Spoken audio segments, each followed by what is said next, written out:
માણસનો સ્વભાવ ક્યારેય બદલાતો નથી. હા, પોતાની જરૂરિયાત પ્રમાણે થોડા સમય માટે સારા થવાની એક્ટિંગ શરૂ કરી લે છે, પરંતુ જરૂરિયાત પૂરી થતાં જ તેનો અસલી રંગમાં આવતા વાર નથી લાગતી. સાહેબ, જિંદગીમાં બધું જતું પણ ના કરાય, કેમ કે ક્યારેક બધું જતું કરવાથી તમને કમજોર અને મૂર્ખ સમજી લેવામાં આવે છે. ક્યાં નમવાનું, ક્યાં જમવાનું અને કોના આંગણે જવાનું એની ખબર હોવી જોઈએ, કારણ કે સ્વાભિમાનથી મોટું કોઈ સન્માન નથી.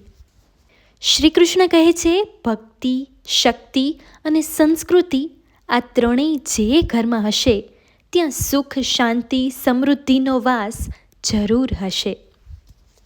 આ દુનિયામાં સૌથી મોટું સુખ એટલે આપણો આત્મસંતોષ.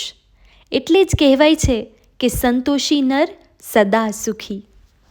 કોઈનું સારું ના થાય તો કંઈ નહીં, પરંતુ કોઈનું ખરાબ થાય એવું ક્યારેય ના ઈચ્છતા, કારણ કે કુદરતનો નિયમ છે સાહેબ, જેવું કર્મ કરશો તેવું જ ફળ પામશો.